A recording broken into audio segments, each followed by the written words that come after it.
Hello student, इस video में मैं आपको गणित विषय की पाठ योजना बताने जा रही हूँ जिसका प्रकरण है रेखा एवं कोण। तो देख लीजिए, सबसे पहले विद्यालय का नाम, कक्षा, दिनांक, विषय, कालांश, प्रकरण और समयाविधि। अब ये फॉर्मेट हम बना लेंगे। उद्देश्य, अपेक्षित व्यवहारगत परिवर्तन। उद्देश्य में पहला है ज्ञान। विद्यार्थियों को रेखा व कोण से संबंधित तथ्यों व घटनाओं का पुनः स्मरण करवाना। अपेक्षित व्यवहारगत परिवर्तन में हम लिखेंगे फर्स्ट पॉइंट, विद्यार्थी रेखा व कोण से संबंधित तथ्यों का स्मरण कर सकेंगे। दूसरा है, विद्यार्थी रेखा व कोण से संबंधित तथ्यों का प्रत्याभिज्ञान कर सकेंगे। अब दूसरा उद्देश्य है अवबोध। विद्यार्थियों को रेखा व कोण से संबंधित नियमों व सिद्धांतों का बोध करवाना। अपेक्षित व्यवहारगत परिवर्तन में हम लिखेंगे फर्स्ट पॉइंट है, विद्यार्थी रेखा व कोण की व्याख्या कर सकेंगे। विद्यार्थी रेखा व कोण को स्पष्ट कर सकेंगे। फिर तीसरा है ज्ञान उपयोग। विद्यार्थियों को रेखा व कोण से संबंधित ज्ञान के प्रयोग की योग्यता विकसित करवाना। अपेक्षित व्यवहारगत परिवर्तन में हम देखेंगे फर्स्ट पॉइंट है, विद्यार्थी रेखा व कोण का उपयोग दैनिक जीवन में कर सकेंगे। विद्यार्थी रेखा तथा कोणों का उपयोग भविष्य में कर सकेंगे। अब अगला उद्देश्य देखते हैं कौशल। विद्यार्थियों में रेखा व कोण के बारे में कुशलता अर्जित करवाना। अपेक्षित व्यवहारगत परिवर्तन में पहला पॉइंट हम लिखेंगे, विद्यार्थी रेखा व कोण का चार्ट बना सकेंगे। विद्यार्थी रेखा व कोण का मॉडल बना सकेंगे। अगला उद्देश्य अभिरुचि। विद्यार्थियों में रेखा एवं कोणों के तथ्यों, नियमों व घटनाओं के प्रति रुचि विकसित करवाना। अपेक्षित व्यवहारगत परिवर्तन में हम लिखेंगे फर्स्ट पॉइंट, विद्यार्थी रेखा व कोण पर चर्चा करने में रुचि ले सकेंगे। दूसरा है, विद्यार्थी रेखा व कोण पर विचार विमर्श कर सकेंगे। अगला उद्देश्य अभिवृत्ति। विद्यार्थियों में रेखा व कोण के प्रति सकारात्मक व वैज्ञानिक दृष्टिकोण विकसित करवाना। अपेक्षित व्यवहारगत परिवर्तन में पहला पॉइंट है, विद्यार्थी रेखा व कोण के प्रति सकारात्मकता विकसित कर सकेंगे। दूसरा पॉइंट है, विद्यार्थी रेखा व कोण के प्रति वैज्ञानिक दृष्टिकोण विकसित कर सकेंगे। सहायक सामग्री में चार्ट, मॉडल, चौक, डस्टर, लपेट फलक, संकेतक इत्यादि। पूर्व ज्ञान। विद्यार्थी रेखा व कोण के बारे में सामान्य जानकारी रखते हैं। अब आगे हम देखते हैं प्रस्तावना। प्रस्तावना में ये फॉर्मेट हम बनाएंगे, क्रम संख्या, छात्रा, अध्यापिका क्रिया, छात्र क्रिया। छात्रा अध्यापिका क्रिया में हम फर्स्ट प्रश्न लिखेंगे, तीन रेखाओं से घिरी आकृति को क्या कहते हैं। छात्र क्रिया में हम लिखेंगे त्रिभुज। दूसरा प्रश्न है, भुजाओं के आधार पर त्रिभुज को कितने भागों में बांटा गया है। छात्र क्रिया में लिखेंगे 3। तीसरा प्रश्न है, वे तीन भाग कौन कौन से हैं। समबाहु, विषमबाहु, समद्विबाहु। चौथा प्रश्न है, समबाहु त्रिभुज में प्रत्येक कोण कितने डिग्री का होता है। छात्र क्रिया में लिखेंगे 60 डिग्री। पांचवा प्रश्न है, रेखा व कोण के बारे में आप क्या जानते हैं। छात्र क्रिया में हम लिखेंगे समस्यात्मक। उद्देश्य कथन, आज हम रेखा व कोण के बारे में विस्तार पूर्वक अध्ययन करेंगे। शिक्षण बिंदु 3, जिसमें पहला परक कोण, दूसरा शीर्षाभिमुख कोण और तीसरा है आसन्न कोण। अब आगे देख लीजिए, फिर से ये फॉर्मेट हम बना लेंगे। शिक्षण बिंदु, छात्रा अध्यापिका क्रिया, छात्र क्रिया, विधि प्रविधि, सहायक सामग्री और शामपट्ट सार।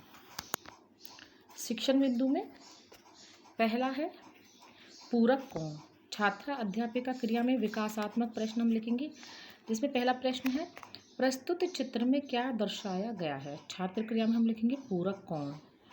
देख लीजिए, इस प्रकार से पूरक कोण का हम चित्र बना देंगे। दूसरा प्रश्न हम लिखेंगे विकासात्मक, कोणों के आधार पर त्रिभुज को कितने भागों में बांटा गया है।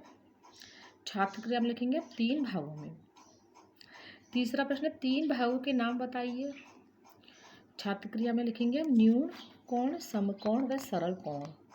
चौथा प्रश्न, पूरक कोण के बारे में आप क्या जानते हैं। तो यहाँ लिख देंगे हम संभावित। विधि प्रविधि में लिखा जाएगा प्रश्नोत्तर प्रविधि। अब देखेंगे हम छात्रा अध्यापिका कथन। ये छात्रा अध्यापिका क्रिया में लिखा जाएगा। जब दो कोणों का योग 90 डिग्री के बराबर हो तो वह पूरक कोण कहलाता है। जैसे 50 डिग्री का पूरक कोण 40 डिग्री का होता है। छात्र क्रिया में हम लिखेंगे विद्यार्थी ध्यान पूर्वक सुनेंगे। विधि प्रविधि में लिखेंगे व्याख्यान विधि। शामपट्ट सार। जब दो कोणों का योग एक समकोण के बराबर होता है तो वह कोण पूरक कोण कहलाता है।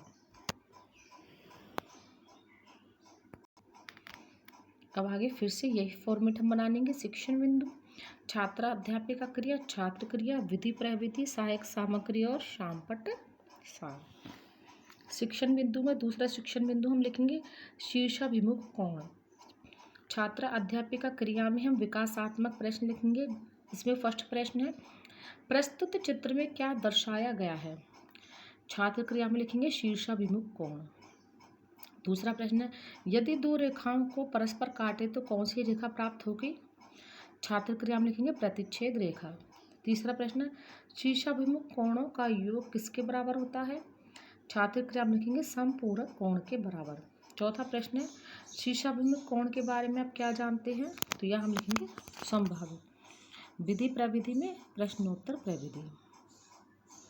ये देख लीजिए, सहायक सामग्री में शीर्षाभिमुख कोण का चित्र बनाएंगे। आप इसका स्क्रीनशॉट ले सकते हैं। अब लिखेंगे हम छात्रा अध्यापिका कथन। छात्रा अध्यापिका कथन छात्रा अध्यापिका क्रिया में लिखा जाएगा। जब दो रेखाएं एक बिंदु पर प्रतिच्छेदी होती हैं तो दोनों रेखाओं के आमने सामने बनने वाले कोण को शीर्षाभिमुख कोण कहते हैं। शीर्षाभिमुख कोणों का योग समपूरक कोण के बराबर होता है।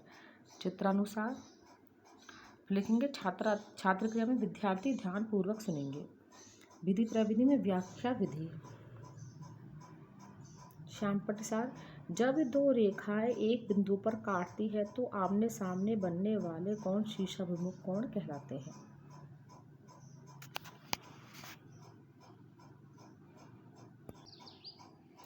अब हम फिर से यही फॉर्मेट बनाएंगे। शिक्षण बिंदु, छात्रा अध्यापिका क्रिया, छात्र क्रिया, विधि प्रविधि, सहायक सामग्री और शामपट्ट सार। तीसरा शिक्षण बिंदु आसन्न कोण। छात्रा अध्यापिका क्रिया में हम विकासात्मक प्रश्न लिखेंगे। इनमें हम पहला प्रश्न लिखेंगे, प्रस्तुत आरेख में क्या दर्शाया गया है। छात्र क्रिया में लिखेंगे आसन्न कोण। देख लीजिए, ये आसन्न कोण है। आप इसका स्क्रीनशॉट ले सकते हैं। फिर दूसरा प्रश्न हम लिखेंगे, छात्रा अध्यापिका क्रिया में सरल रेखा कितने डिग्री का कोण बनाती है। छात्र क्रिया में लिखेंगे 180 डिग्री का। तीसरा प्रश्न है, एक अधिक कोण में कोण का परिमाप कितने डिग्री के मध्य होता है। छात्र क्रिया में लिखेंगे 90 डिग्री से 180 डिग्री के मध्य। चौथा प्रश्न है, आसन्न कोण के बारे में आप क्या जानते हैं। तो ये हो जाएगा संभावित। विधि प्रविधि में हम लिखेंगे प्रश्नोत्तर प्रविधि।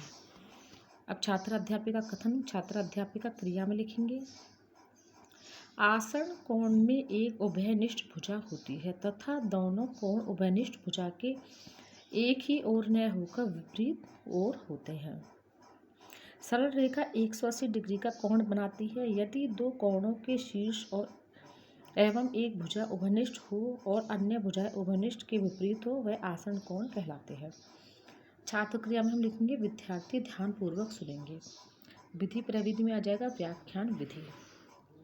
शामपट्ट सार इस प्रकार से ब्लैक शीट पर हम लिखेंगे, यदि दो कोणों के शीर्ष एक भुजा उभयनिष्ठ हो और अन्य भुजाएं उभयनिष्ठ हो तो वह आसन्न कोण होता है।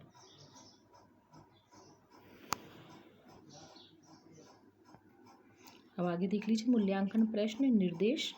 निम्न प्रश्नों में सही विकल्प का चयन कीजिए। इसमें पहला प्रश्न हम लिखेंगे, शीर्षाभिमुख कोणों का योग किसके बराबर होता है।